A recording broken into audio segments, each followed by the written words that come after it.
Deadpool and Wolverine is finally here. Spoilers ahead if you haven't seen the movie or Loki season 2. You have been warned because oh my god, it's about to go down. Avengers versus X-Men is happening. Deadpool and Wolverine sets up Secret Wars as well as Avengers versus X-Men. Earth 1005, aka the Fox X-Men universe, is alive. Kevin Feige also recently revealed we're leaving the multiversal saga and we're entering the mutant saga of the MCU. The comic book adaptation of Secret Wars is also about the ending of the multiverse and how two different universes end up fighting each other. And even before this movie, X-Men like Beast are already popping up in the MCU. I know you probably didn't see Captain Marvel 2 because no one did, it didn't make any money, but Beast was in that movie showing that the X-Men are already here. Yes, let this man cook. Hey guys, Shalon here. Welcome to the Bin Zone. On today's video, we're breaking down Deadpool and Wolverine. We're looking at how the movie, the ending, and the end credits actually show us that the two universes are on a crash course for one another. The X-Men universe and the Avengers universe, and Wolverine is at the center of it all as the linchpin. Back when Marvel bought Fox, we knew the X-Men were coming, but we didn't know how they were going to do it, and we always knew, or we thought we knew, they were going to erase the Fox X-Men universe, kind of like how DC just erased the Snyderverse and created a whole new universe. But that's not what they did. Deadpool, because of Cable's time machine, as well as stealing a temporal pad from the TVA, was able to cross into the MCU. And throughout the whole movie, it's essentially Deadpool saving his own universe and showing that the Fox universe is not going out without a fight.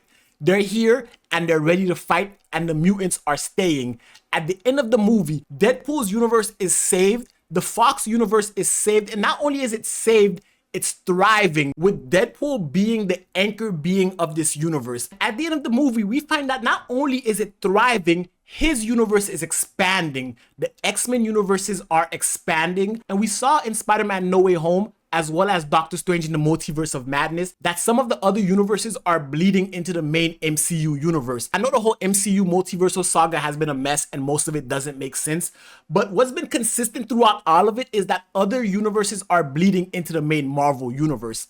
And at the end of Loki, when Loki becomes the god of stories, when he's literally holding the multiverse together, it's so he can fix and save the sacred timeline. But with Deadpool's X-Men universe now thriving and having its own sacred timeline, and we see the bleeding of those characters into the MCU, those two universes are on a crash course for each other, creating a universal incursion. We saw that term being used already in Doctor Strange, and we also saw in Spider-Man No Way Home how Venom's Sony Spider-Man universe bled into this universe, the 616 main MCU universe, showing that it's happening in real time. And in the Deadpool and Wolverine movie, when we were in the TVA, we saw two very important things. And we have the scene with Paradox where Deadpool finds out that in his future, he's going to be in a future Avengers movie, and he's going to die in Thor's hands. And even before Deadpool was officially in the MCU, there were rumors about him being in a future Avengers movie. But this movie all but confirms that he's going to be in it, and it's the 616 universe,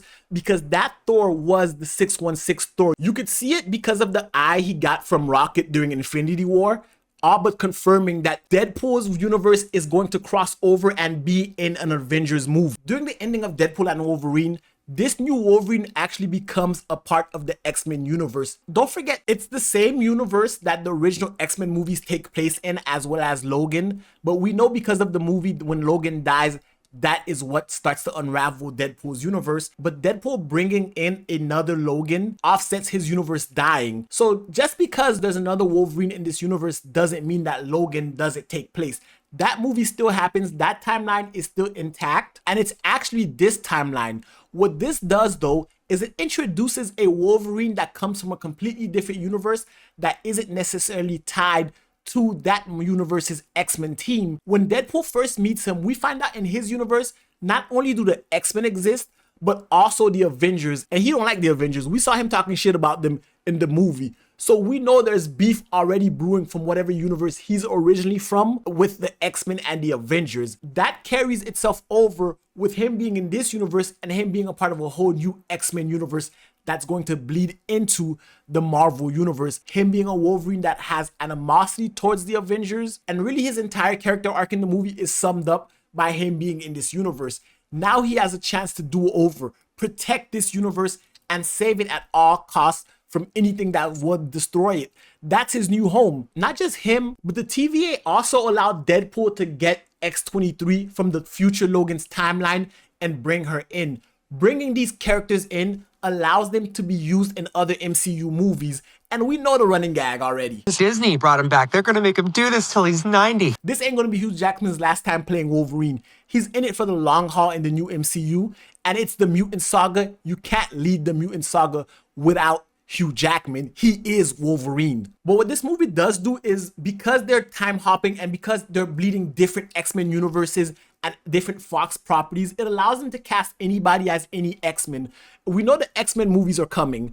We know the Fantastic Four will be out next year. Galactus is being teased right now at Comic-Con. And in Captain America 4, we know that Tiamat has adamantium. The plot rumors have leaked, and the international incident the movie's about is the adamantium that they're gonna find in Tiamat. I know y'all probably ain't see it either, but Tiamat from Eternals, that is what Captain America 4 is gonna center around. Adamantium is synonymous with the X-Men. We know the X-Men are already bleeding into this universe, and with them being around, with these new conflicts, the new things they're bringing in, the fact that mutants are running around, even in Deadpool and Wolverine, the TVA looks down on mutants. So we already have that built-in animosity coming in, a new group of superpowered beings that just start showing up to the universe. It's gonna cause tension, especially when Deadpool has Cable's time machine, making it so any X-Men from any universe, future, past, is at play. But here is how it's going to go down. Both universes are thriving on the Secret Timeline, and they're gonna start cannibalizing each other. In the comics, when that started happening, Secret Wars decided to have two universes fight for supremacy. We know Marvel doesn't really follow the comics accurate. They'll just take the theme of the story. So the theme of the story is a tournament of power style gladiator fight where they have to fight to protect their universe. We know Marvel bought Fox, so Marvel's 616 universe is going to win and be the dominant universe. And that's when the multiversal saga ends. That's when they fold everything into one 616 universe. X-Men, Fantastic Four, all their properties are going to be part of this one universe, except for Blade, because that movie is never coming out. Just like Wesley Snipes said in the movie, there's only been one Blade and there's only ever going to be one Blade. But once that happens, all these new powers are in this one universe having to adapt to one another. The X-Men, because of Wolverine, already don't trust the Avengers. We know the Avengers, how they deal with new superpowered beings at all times. Doctor Strange, all of them are going to try to police the X-Men, creating animosity, eventually causing an all-out war where it's Avengers versus X-Men. The Fantastic Four are going to be a part of it. It's going to be an even bigger arc than the multiversal saga, but it's going to be a lot more personal because of characters like Deadpool that has connections with both sides, because of characters like Beast, who's been part of this universe, who's been part of the 616 universe and living among them. There are mutants who live here now. Kamala Khan idolizes Miss Marvel. All these characters, Spider-Man loves the Avengers, but the bonds they're going to create, they're going to have these more personal strifes where these characters are going to have to really go at each other because of their survival. We already know the initial list of X-Men that are going to be in the first X-Men movie. I'm not going to spoil it for people who don't want it to be spoiled. I'll leave it in the description below. But with that team being introduced, the next X-Men movie is coming, setting the X-Men team up for this universe. And that's why you see Deadpool with Thor. That battle was an all-out spectacle, powers everywhere. We don't see the bigger picture. It looks bigger than the fight against Thanos, and that's because it's going to be bigger. The X-Men are involved, the Fantastic Four, the Avengers. We already hear rumors of Robert Downey Jr. coming back because the multiverse is ending and they can kind of reset, retool, and retweak things. This is the direction that Deadpool and Wolverine have been hinting at throughout the movie. That's why it won't be his last appearance. Captain America 4 is really going to set us up to really know how they go from here. We're going to see exactly how they're treating superpowered beings, how and where the government and the Avengers stand based on that movie, how they implement the Eternals, how all of that fits, and that's going to set the tone for the initial conflicts because we know how the MCU government gets down.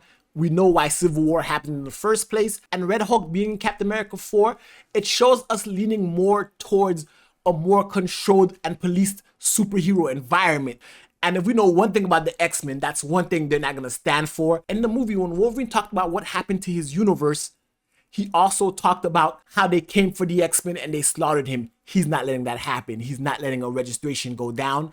And then it's all out war. That's how Deadpool and Wolverine leads us into Avengers versus X-Men. But guys, that's just my thoughts on it. I'd love to hear your thoughts about it in the comment section below. And if you like this video, give it a thumbs up, hit the subscribe button. And until next time, binge on.